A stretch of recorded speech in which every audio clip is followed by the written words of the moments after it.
ನೀವು ಯಾವುದಾದ್ರು ಒಂದು ಶಂಕುಸ್ಥಾಪನೆ ಯಾವುದಕ್ಕೆ 50,000ಕ್ಕೆ ಒಂದಕ್ಕೆ ತಗೊಂಡು ಹೋಗ್ಬಿಟ್ಟು ಅಲ್ಲಿ ಕೋಳಿ ಕುರಿ ಹೊಡ್ಸ್ಕೊಂಡ್ಬಿಟ್ಟು ದೊಡ್ಡ ಸಂಭ್ರಮ ಇದೆ ಇವ್ರದ್ದು. ಜಿಲ್ಲಾ ಮಂತ್ರಿ ಮತ್ತು ಶಾಸಕ ಮತ್ತು ರಾಜ್ಯದ ಶಿಕ್ಷಣ ಮಂತ್ರಿಗಳು ಇವರುಗಳು ಬಸ್ ಸ್ಟ್ಯಾಂಡಿಗೆ ತಗೊಂಡು ಗುಡ್ಲಿ ಪೂಜೆ ಮಾಡಿದೀಯ ಕಣಯ್ಯ ನೀವು. ಹಿಂದಿನ ಸರ್ಕಾರ ಮಾಡಿದೆ, ಅಪ್ರೂವ್ ಮಾಡಿಕೊಟ್ಟಿರಿ, ಟೆಂಡರ್ ಮಾಡಿಸಿದೆ. ಟೆಂಡರನ್ನು ನೀವು ಮತ್ತೊಂದು ಸರಿ ಗುಡ್ಲಿ ಪೂಜೆ ಮಾಡಿ ಅಟ್ಲೀಸ್ಟ್ ಉದ್ಘಾಟನೆನಾದ್ರು ಮಾಡಿ, ಇಲ್ಲ ಕಟ್ಟಡ ಕಟ್ಟಿಟ್ಟಿದೆ ಅದನ್ನಾರು KSRTC ಪಕ್ಕದ ಕ್ಷೇತ್ರದ ಶಾಸಕರ ಜೊತೆ ಕೂತ್ಕೊಂಡು ಬಿಡದಿನಲ್ಲಿ ನಮ್ಮಿಬ್ಬರಿಗೂ ಸಂಬಂಧ ಇಲ್ಲ, ನಾನು ಅಡ್ಜಸ್ಟ್ ಮಾತಾಡ್ತೀನಿ, ಈ ಮಾತುಗಳನ್ನ ಬಿಡಿ, ಸೊರಬಕ್ಕೆ ಒಂಚೂರು ಗಮನ ಕೊಡಿ. ಶಿವಮೊಗ್ಗ ಜಿಲ್ಲೆ ಮಂತ್ರಿಗಳಾಗಿದ್ದೀರಿ, ಅದಕ್ಕೊಂದು ಸ್ವಲ್ಪ ಗಮನ ಕೊಡಿ. ಅದನ್ನು ಬಿಟ್ಟುಬಿಟ್ಟು ನಾವಿಬ್ಬರು ಬಿಡದಿನಲ್ಲಿ ಮುಖ್ಯಮಂತ್ರಿಗಳ ಕ್ಷೇತ್ರ, ಇಡೀ ರಾಜ್ಯ ದೇಶ ಬಿಡದಿ ಬಗ್ಗೆ ಮಾತಾಡ್ತಾ ಇದೆ. ಜಿಲ್ಲಾ ಮಂತ್ರಿಗೆ ಅದ್ರ ಬಗ್ಗೆ ನನಗೇನು ಮಾಹಿತಿ ಇಲ್ಲ ಅಂತೇಳಿ ಅವನು ಹೇಳ್ತಾನೆ. ಇದು ನಮಗೇನು ನಾವೇನು ಓನ್ಲಿ ಸಾಂಕೇತಿಕವಾಗಿ ಮಾಡೋರು, ನಮ್ದೇನು ಅದು ಸಂಬಂಧ ಇಲ್ಲ ಅಂತೇಳಿ ಅವ್ರು ಹೇಳ್ತಾರೆ. NDA ಪಾರ್ಟಿಯಿಂದ ಅಲ್ಲಿ ಹೋಗಿ ಲೀಡರ್ ಆಫ್ ದ ಅಪೋಸಿಷನ್ ನಾವು ಫುಲ್ ಹೋರಾಟ ಮಾಡ್ತೀವಿ ಅಂತೇಳಿ ಅವ್ರು BJP ಪಕ್ಷದ ಹೋರಾಟ ಮಾಡ್ತಾರೆ. BJPಯ ರಾಜ್ಯಾಧ್ಯಕ್ಷ ನನಗೆ ಏನು ಸಾಂಕೇತಿಕವಾಗಿ ಅಲ್ಲೆಲ್ಲ ಜನ ದುಡ್ಡು ತಗೊಂಡ್ಬಿಟ್ಟು ಹೋಗ್ಬಿಟ್ಟಿದ್ದಾರೆ, ಇವಾಗ ಏನಿಲ್ಲ ಅಂತೇಳಿ ಇವ್ರು ಹೇಳ್ತಾರೆ. ಇವರಿಬ್ಬರದು ಅಡ್ಜಸ್ಟ್ಮೆಂಟ್ ರಾಜಕಾರಣ. ಡಮ್ಮಿ ಕ್ಯಾಂಡಿಡೇಟ್ನ ಹಾಕ್ಸ್ಕೊಂತಾರೆ. ಶಿಕಾರಿಪುರಕ್ಕೆ ಡಮ್ಮಿ ಕ್ಯಾಂಡಿಡೇಟು, ಅದಕ್ಕೆ ಶಿವಕುಮಾರ್ ಹೇಳಿದರು ಏನು ಮಾಡಿ ಇದು ನನ್ನ ಭಿಕ್ಷೆಯಿಂದ ಇವ್ರು ಗೆದ್ದಿದ್ದಾರೆ ಅಂತೇಳಿ. ಇವರು ಕಾಂಗ್ರೆಸ್ನಲ್ಲಿ ಮಾತಾಡ್ಬಿಟ್ಟು ನಮ್ಮ ತಂಗಿನ ಹಾಕೊಂಡು ಅದೊಂದು dummy candidate. So MP election ಗೆಲ್ಲೋದಕ್ಕೆ ಏನೇನು ಈ ಥರದೇ ಯೋಜನೆಗಳನ್ನ ಇಟ್ಕೊಂಡು ಪಕ್ಷ ಸಂಘಟನೆ ಮಾಡೋದಕ್ಕೆ ಸಾಧ್ಯ ಆಗೋದಿಲ್ಲ. ಪ್ರಾಮಾಣಿಕವಾಗಿರ್ತಕ್ಕಂಥವ್ರನ್ನ ನೀವು ಕರ್ಕೊಂಬರೋ, ಪ್ರಾಮಾಣಿಕವಾಗಿರ್ತಕ್ಕಂಥವ್ರನ್ನ ಯತ್ನ ತಗೊಂಡೋಗಿ ಸಸ್ಪೆಂಡ್ ಮಾಡಿಸ್ತಾರೆ. ಅವ್ರು ಬಂದ್ಬಿಟ್ಟು ನಾನು ಅದೇ ಸಿಂಬಲ್ ಗೆದ್ದಿದ್ದು ಹಾಗಾಗಿ ಅಲ್ಲಿ ನಾವು ವೋಟ್ ಹಾಕ್ತೀನಿ ಅಂತ ಅವ್ರು ವೋಟ್ ಹಾಕ್ತಾರೆ. ಚರಂತಿ ಮಟ್ಟದ್ದು ಎಲೆಕ್ಷನ್ ನಡಿಬೇಕಾದ್ರೆ BJP ಪಕ್ಷದ ವೇದಿಕೆ ಮೇಲೆ ಅವ್ರನ್ನ ಕೂಡಿಸ್ಕೊಂಡ್ಬಿಟ್ಟು ಭಾಷಣ ಓಡಿಸ್ತಾರೆ. ಕ್ವಾಲಿಟಿ ಆಫ್ ದ ವರ್ಕ್ ಏನಿದೆ ಇದು ಸಂಪೂರ್ಣವಾಗಿ ಕೈ ಬಿಟ್ಟಿದ್ದಾರೆ. ಕರಪ್ಷನ್ಸಲ್ಲಿ ಇವರು ಮುಳುಗಿದ್ದಾರೆ. ನೀವು ತಾಲೂಕಾ ಕಚೇರಿನೇ ಒಳಗಡೆ ಹೋಗಿ ನೋಡ್ಕೊಳ್ಳಿ, ಅಡುಗೆ ಉಗುಳಿದ್ದು ಜನ ಹೋಗಿ ಕುತ್ಕೊಳಕ್ಕಾಗಲ್ಲ ಕುರ್ಚಿ ಮೇಲೆ, ಹಂಗೆ ಮಾಡಿಟ್ಟಿದ್ದಾರೆ.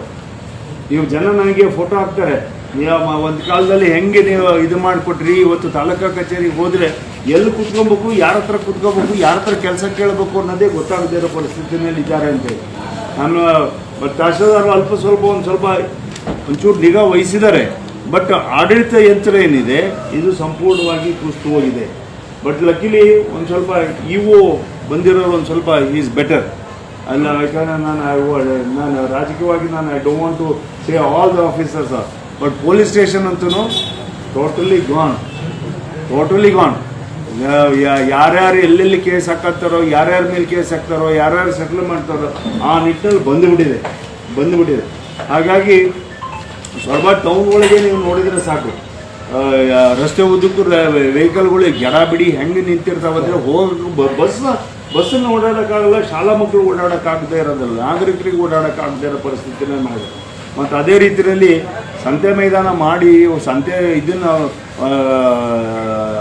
ಉಗ್ರಾಣವನ್ನು ಮಾಡಿಬಿಟ್ಟು ಸಂತೆ ಮಳಿಗೆಗಳನ್ನ ಮಾಡಿ ಇನಾಗ್ರೇಷನ್ ಮಾಡ್ರಿ. ಅದನ್ನು ಏನಾಗಿದ್ದು ನಿಮಗೆ ಇನಾಗ್ರೇಷನ್ ಮಾಡಿ ರೈತರಿಗೆ ಕೊಡ್ರಿ, ಅದಕ್ಕೋಸ್ಕರನೇ ಕಟ್ಟಿರೋದು, ಸರ್ಕಾರದ ದುಡ್ಡು, ಜನತೆಯ ದುಡ್ಡಲ್ಲ ಅದು. ಆಮೇಲೆ ಆನವಟ್ಟಿ ಬಸ್ ಸ್ಟ್ಯಾಂಡ್ ಇನ್ನೂ ಕೂಡ ಇನಾಗ್ರೇಷನ್ ಮಾಡಲಿಲ್ಲ. 3-4 ವರ್ಷ ಆಗಿದೆ. ಒಂದು ಬಸ್ ತಗೊಂಡೋಗಿ ನಿಲ್ಲದೇ ಇರತಕ್ಕಂಥ ಪರಿಸ್ಥಿತಿ ಮಾಡಿದ್ದಾರೆ. ನಿಮಗೆ ಇರಿಗೇಷನ್ ಪ್ರಾಜೆಕ್ಟ್ ಕೊಟ್ಟರೆ ಇರಿಗೇಷನಿಂದ ರೈತರಿಗೆ ನೀರು ತುಂಬಿಸಲ್ಲ, ಬಸ್ ನಿಲ್ದಾಣ ಕೊಟ್ಟರೆ ಬಸ್ ಮಾಡೋದಿಲ್ಲ. ಇದನ್ನು ಪೂರ್ಣ ರೂಟಿ ನಿಮಗೆ 4 ಲೇನ್ ಮಾಡಿಕೊಟ್ರೆ ಅದನ್ನು ಅರ್ಧ ಮಾಡಿಬಿಟ್ಟು ಅರ್ಧದಲ್ಲಿ 2 ಲೇನ್ ಮಾಡಿಬಿಟ್ಟು ಶಳಕಪ್ಪ ಬಾರ್ಡ್ರ್ ನೀವು ನೋಡ್ತೀರಿ, 4 ಲೇನ್ ಅಲ್ಲಿವರೆಗೂ ಬಾರ್ಡ್ರಿಗೆ ಬಂದು ನಿಂತಿದೆ. ಇಲ್ಲಿ ಸೊರಬದಿಂದ ನಮ್ಮ ಕಾಲೇಜಿಂದ ಹೋಗಿ ಮುಂದಿನವರೆಗೂ 4. ನಾವು ಮಂಜೂರಿ ಮಾಹಿತಿ ಮಾಡಿದ್ದು 4 ಲೈನ್ಸ್, ಇಲ್ಲಿಂದ ಅಲ್ಲಿಗೆ 4 ಲೈನ್ ಮಾಡಬೇಕು. ಯಾಕಂದರೆ ಒಂದು ತಾಲೂಕಾ ಕನೆಕ್ಟಿಂಗ್ ರೋಡು, ಅಲ್ಲಿಂದ ಡಿಸ್ಟಿಕ್ ಕನೆಕ್ಟಿಂಗ್ ರೋಡ್ ಆಗುತ್ತೆ. ಜೋಗ ಇರ್ಬೋದು ಅಥವಾ ಉತ್ತರ ಕರ್ನಾಟಕಕ್ಕೆ ಅಥವಾ ಉತ್ತರ ಕನ್ನಡಕ್ಕೆ, ಕರಾವಳಿ ಭಾಗಕ್ಕೆ ಇವೆಲ್ಲವೂ ಕೂಡ ಭಾಳ ಸಂಬಂಧ ಇರತಕ್ಕಂಥ ರಸ್ತೆಗಳು ಅಂತ ಹೇಳಿ. ಸೊ ಇಂಥ ರೋಡ್ಗಳನ್ನೇ ಇವ್ರು ಮಾಡೋಕ್ಕೆ ರೆಡಿ ಇಲ್ಲ. ಇನ್ನು ಹಳ್ಳಿ ರೋಡ್ ಕಡೆ ಅಂತೂ ಗಮನನೇ ಇಲ್ಲ ಇವ್ರಿಗೆ. ಅವರಿಗೆ ಹೆಂಗಾಗಿದೆ ಅಂದರೆ ಹೊಸ ಬ್ಯಾನರ್ಗಳನ್ನ ಹಾಕೋಣಕ್ಕೆ ನೋಡ್ತಾ ಇದ್ದಾರೆ.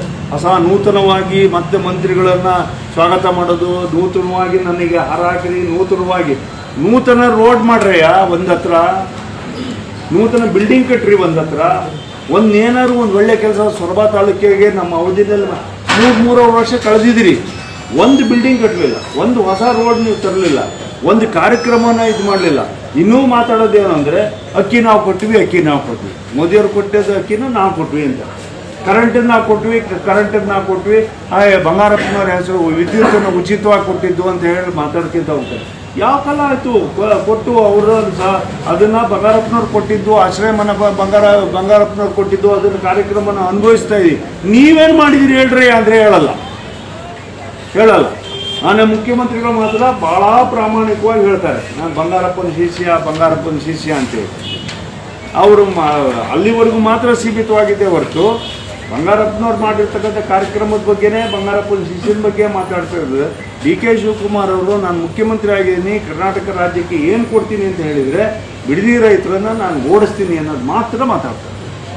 ಶಾಲಾ ಮೇಸ್ಟ್ರುಗಳು ಮತ್ತೊಂದು ಇದನ್ನು ಎಂಪ್ಲಾಯ್ಮೆಂಟ್ ಮಾಡ್ತೀವಿ ಅಂತ ಹೇಳ್ಬಿಟ್ಟು 15,000 ಕರೆದಿದ್ದೀವಿ, 20,000 ಕರೆದಿದ್ದೀವಿ, 50,000 ಕರೆದಿದ್ದೀವಿ. ನಾವು ಎಂಥದ್ದು ಗೃಹ ಇಲಾಖೆಯಿಂದ ಪೊಲೀಸ್ನವ್ರನ್ನ ಕರೆದಿದ್ದೀವಿ. ಒಟ್ಟು 75,000 ನಾವು ಎಂಪ್ಲಾಯ್ಮೆಂಟ್ನ ನಾವು ಮಾಡ್ತೀವಿ ಅನ್ನೋದು ದೇವರಿಗೆ ಗೊತ್ತು. ಯಾಕಂದರೆ ಕರ್ನಾಟಕ ರಾಜ್ಯದಲ್ಲಿ ಇವತ್ತಿಗೆ ಇರ್ತಕ್ಕಂಥದ್ದು ಡೆಫಿಷಿಯೇಟ್ ಬಜೆಟ್ ಇದೆ. ಆಮೇಲೆ ಇವತ್ತಿನ ಬರಗಾಲದ ಛಾಯೆಯಿಂದ ಉತ್ತರ ಕರ್ನಾಟಕದ ಇದು ಬಂದಿಲ್ಲ ಇನ್ನೂ. ನಮಗೆ ಕೃಷ್ಣ ಮತ್ತು ಇದು ನದಿಯಿಂದ ಫ್ಲಡ್ ಆಗಿದೆ ಅಷ್ಟೇ ಹೊರತು ಮಳೆ ಪ್ರಮಾಣ ಉತ್ತರ ಕರ್ನಾಟಕಕ್ಕೆ ಆಗಿಲ್ಲ.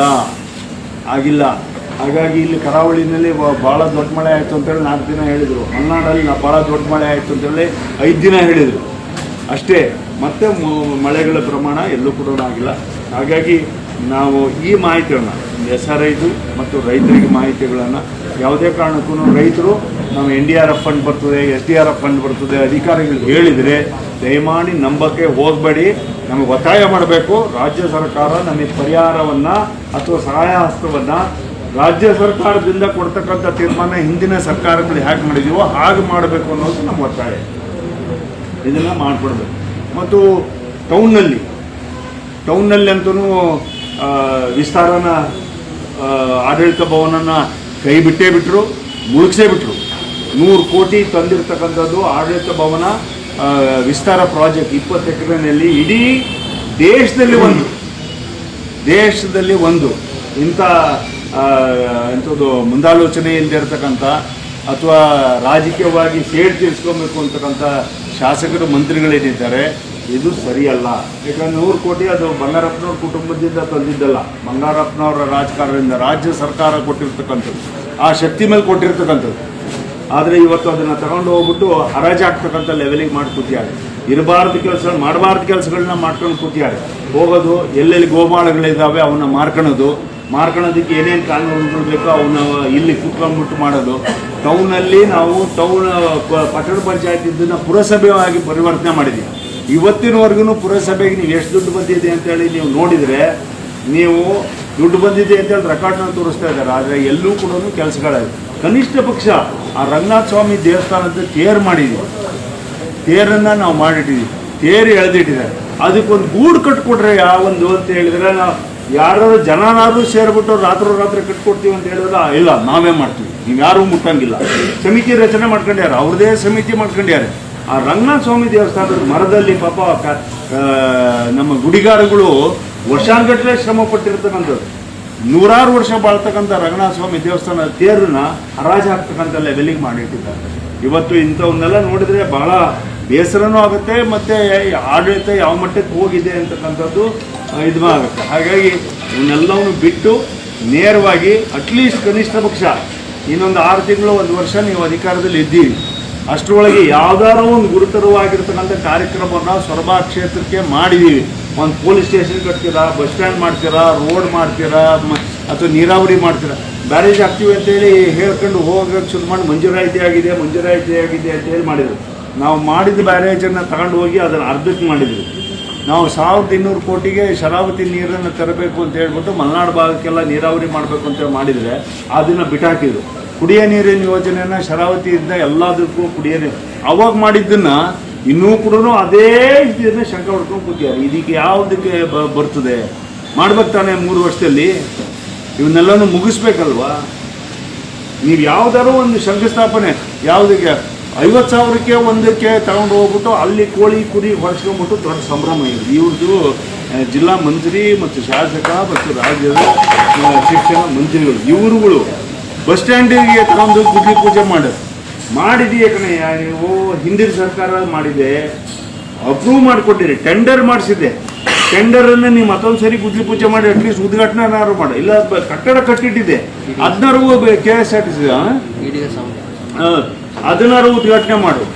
ಹಾಗಾಗಿ ಇವರಿಗೆ ಅಭಿವೃದ್ಧಿ ಸಮಾಜಗಳು ಇವ್ಯಾವ್ಯಾವುದು ತಲೆಗಳಿಲ್ಲ. ಅದು ಒಂದು ಸಮುದಾಯ ಭವನ ಅಂತೇಳಿ 57 ಎಕರೆ ತೆಗೆದಿಟ್ಟು ಎಲ್ಲ ಸಮುದಾಯದವ್ರಿಗೂ ಸೇರಿ ಮಾಡಿದ್ದು, ಅದನ್ನು ಕೈ ಬಿಟ್ಟೇ ಬಿಟ್ಟರು. ಎಲ್ಲ ಸಮುದಾಯದವರು ನಿರ್ದಿಷ್ಟವಾಗಿ ಸಣ್ಣ ಕೋಮ್ನಿಂದ ಹಿಡಿದ್ಬಿಟ್ಟು ಮಡಿವಾಳ ಇರ್ಬೋದು ಅಥವಾ ಚಿಪ್ಪಗೆರೆ ಇರ್ಬೋದು, SC ಇರ್ಬೋದು, ST ಇರ್ಬೋದು, ಹಿಂದುಳಿದ ವರ್ಗಗಳು ಎಲ್ಲದನ್ನೂ ಮಾಡಿದ್ವಿ. ಅದನ್ನು ಕಂಪ್ಲೀಟಾಗಿ ಕೈ ಬಿಟ್ಟು ಆರ್ಯ ಹಿಡಿಗರ ಸಂಘದ್ದು 12 ಕೋಟಿಗೆ ಯಡಿಯೂರಪ್ಪನವ್ರು CM ಇದ್ದಾಗ ದುಡ್ಡು ಕೊಡಿಸಿದ್ರು. ಅದನ್ನು ಪಿಲ್ಲರ್ಗಳನ್ನೇ ಅರ್ಧ ಕೊಯ್ದುಬಿಟ್ಟು ಇವಾಗ ಇಲ್ಲ ನಾವು ಇನ್ನೊಂದು ಸರಿ ಮಾಡ್ತೀವಿ ಅಂತ ಹೇಳ್ಬಿಟ್ಟು 12 ಕೋಟಿ ಪ್ರಾಜೆಕ್ಟನ್ನು ತಗೊಂಡು ಹೋಗ್ಬಿಟ್ಟು ಇವತ್ತು ಅರ್ಜೆಂಟಾಗಿ ಮಾಡಿಬಿಟ್ಟು ಶೀಟ್ ಹಾಕ್ಬಿಟ್ಟು ಇದೆ. ಇದು ಯಾವ ಪುರುಷಾರ್ಥಕ್ಕೆ ಮಾಡ್ತಾ ಇದ್ದೀರಿ? ಇವತ್ತು ಜನ ತಮ್ಮ ಮನೆಯಲ್ಲೇ ಹೆಂಗೆ ಮಾಡ್ಕೊಂಡಿದ್ದಾರೆ ಅನ್ನೋದನ್ನ ನೋಡಿ, ಜನ ಏನು ಅಪೇಕ್ಷೆ ಪಡ್ತಾರೆ ಅನ್ನೋದನ್ನ ನೋಡಿ. ಅದರ ಅಪೇಕ್ಷೆ ಪಟ್ಟಾಗ ಮುಂದಿನ 25 ವರ್ಷಕ್ಕೆ 50 ವರ್ಷಕ್ಕೆ ನಾವು ಮಾಡ್ತಕ್ಕಂಥ ಕೆಲಸಗಳು ಏನು ನಮಗೆ ಮಾಡಿದ್ದು ನಾವೇ ಉದ್ಘಾಟನೆ ಮಾಡಿ ಹೋಗಿ ನಮ್ಮ ಮಕ್ಕಳು ಮದುವೆ ಮರಿಮಕ್ಕಳು ಮದುವೆ ಮಾಡೋಕ್ಕಲ್ಲ, ಅವು ನಮ್ಮ ಸಂಘಟನೆ ಮಾಡೋದಕ್ಕಲ್ಲ. ಹಾಗಾಗಿ ನಾನು ತಮ್ಮಲ್ಲಿ ವಿನಂತಿ ಮಾಡ್ಕೊಳ್ತೀನಿ, ಸರ್ಕಾರಕ್ಕೂ ನಾನು ವಿನಂತಿ ಮಾಡ್ಕೊಳ್ತೀನಿ, ಒಂದು ಸ್ವಲ್ಪ ಇದ್ರ ಬಗ್ಗೆ ಕಾಳಜಿ ವಹಿಸಿ. ಇನ್ನೂ ಕೂಡ ಪಕ್ಕ ಕ್ಷೇತ್ರದ ಶಾಸಕರ ಜೊತೆ ಕೂತ್ಕೊಂಡು ಬಿಡದಿನಲ್ಲಿ ನಮ್ಮಿಬ್ಬರಿಗೂ ಸಂಬಂಧ ಇಲ್ಲ, ನಾನು ಅಡ್ಜಸ್ಟ್ ಮಾತಾಡ್ತೀವಿ, ಈ ಮಾತುಗಳನ್ನ ಬಿಡಿ. ಸೊರಬಕ್ಕೆ ಒಂಚೂರು ಗಮನ ಕೊಡಿ. ಶಿವಮೊಗ್ಗ ಜಿಲ್ಲೆಯ ಮಂತ್ರಿಗಳಾಗಿದ್ದೀರಿ, ಅದಕ್ಕೊಂದು ಸ್ವಲ್ಪ ಗಮನ ಕೊಡಿ. ಅದನ್ನು ಬಿಟ್ಟುಬಿಟ್ಟು ನಾವಿಬ್ಬರು ಬಿಡದಿನಲ್ಲಿ ಮುಖ್ಯಮಂತ್ರಿಗಳ ಕ್ಷೇತ್ರ ಇಡೀ ರಾಜ್ಯ ದೇಶ ಬಿಡದಿ ಬಗ್ಗೆ ಮಾತಾಡ್ತಾ ಇದೆ. ಜಿಲ್ಲಾ ಮಂತ್ರಿಗೆ ಅದ್ರ ಬಗ್ಗೆ ನನಗೇನು ಮಾಹಿತಿ ಇಲ್ಲ ಅಂತೇಳಿ ಅವನು ಹೇಳ್ತಾನೆ.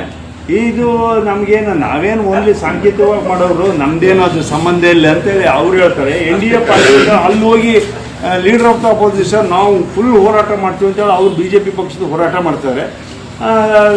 BJPಯ ರಾಜ್ಯಾಧ್ಯಕ್ಷ ನನಗೆ ಏನು ಸಾಂಕೇತಿಕವಾಗಿ ಅಲ್ಲೆಲ್ಲ ಜನ ದುಡ್ಡು ತಗೊಂಡ್ಬಿಟ್ಟು ಹೋಗ್ಬಿಟ್ಟಿದ್ದಾರೆ, ಇವಾಗ ಏನಿಲ್ಲ ಅಂತೇಳಿ ಇವ್ರು ಹೇಳ್ತಾರೆ. ಇವರಿಬ್ಬರದು ಅಡ್ಜಸ್ಟ್ಮೆಂಟ್ ರಾಜಕಾರಣ. ಡಮ್ಮಿ ಕ್ಯಾಂಡಿಡೇಟ್ನ ಹಾಕ್ಸ್ಕೊಂತಾರೆ. ಶಿಕಾರಿಪುರಕ್ಕೆ ಡಮ್ಮಿ ಕ್ಯಾಂಡಿಡೇಟು, ಅದಕ್ಕೆ ಶಿವಕುಮಾರೇ ಹೇಳಿದರು ಏನು ಮಾಡಿ ಇದು ನನ್ನ ಭಿಕ್ಷೆಯಿಂದ ಇವ್ರು ಗೆದ್ದಿದ್ದಾರೆ ಅಂತೇಳಿ. ಇವರು ಕಾಂಗ್ರೆಸ್ನಲ್ಲಿ ಮಾತಾಡ್ಬಿಟ್ಟು ನಮ್ಮ ತಂಗಿನ ಹಾಕೊಂಡು ಅದೊಂದು dummy candidate. So MP election ಗೆಲ್ಲೋದಕ್ಕೆ ಏನೇನು ಈ ಥರದೇ ಯೋಜನೆಗಳನ್ನ ಇಟ್ಕೊಂಡು ಪಕ್ಷ ಸಂಘಟನೆ ಮಾಡೋದಕ್ಕೆ ಸಾಧ್ಯ ಆಗೋದಿಲ್ಲ. ಪ್ರಾಮಾಣಿಕವಾಗಿರ್ತಕ್ಕಂಥವ್ರನ್ನ ನೀವು ಕರ್ಕೊಂಬರ್ಬೇಕು. ಪ್ರಾಮಾಣಿಕವಾಗಿರ್ತಕ್ಕಂಥವ್ರನ್ನ ಯತ್ನ ತಗೊಂಡೋಗಿ ಸಸ್ಪೆಂಡ್ ಮಾಡಿಸ್ತಾರೆ. ಅವ್ರು ಬಂದ್ಬಿಟ್ಟು ನಾನು ಅದೇ ಸಿಂಬಲ್ ಗೆದ್ದಿದ್ದು ಹಾಗಾಗಿ ಅಲ್ಲಿ ನಾವು ವೋಟ್ ಹಾಕ್ತೀನಿ ಅಂತ ಅವ್ರು ವೋಟ್ ಹಾಕ್ತಾರೆ. ಚರಂತಿ ಮಟ್ಟದ್ದು ಎಲೆಕ್ಷನ್ ನಡಿಬೇಕಾದ್ರೆ BJP ಪಕ್ಷದ ವೇದಿಕೆ ಮೇಲೆ ಅವ್ರನ್ನ ಕೂಡಿಸ್ಕೊಂಡ್ಬಿಟ್ಟು ಭಾಷಣ ಹೊಡಿಸ್ತಾರೆ. ಇದು ಯಾವುದು ನೀತಿ ಅಂತಲೇ ಅರ್ಥ ಆಗೋದಿಲ್ಲ. ಇದು ರಾಜಕೀಯ ಮತ್ತೊಂದು ಸರಿ ನನ್ನ ಮಕ್ಕಳಿಗೆ. ಸೊ ಎಲ್ಲರಿಗೂ ಕೂಡ ನನ್ನ ಕಡೆಯಿಂದ ತಮ್ಮ ಏನಾದ್ರು ಪ್ರಶ್ನೆಗಳಿದ್ದರೆ ಮಾತಾಡೋದಕ್ಕೆ ರೆಡಿ. Thank you.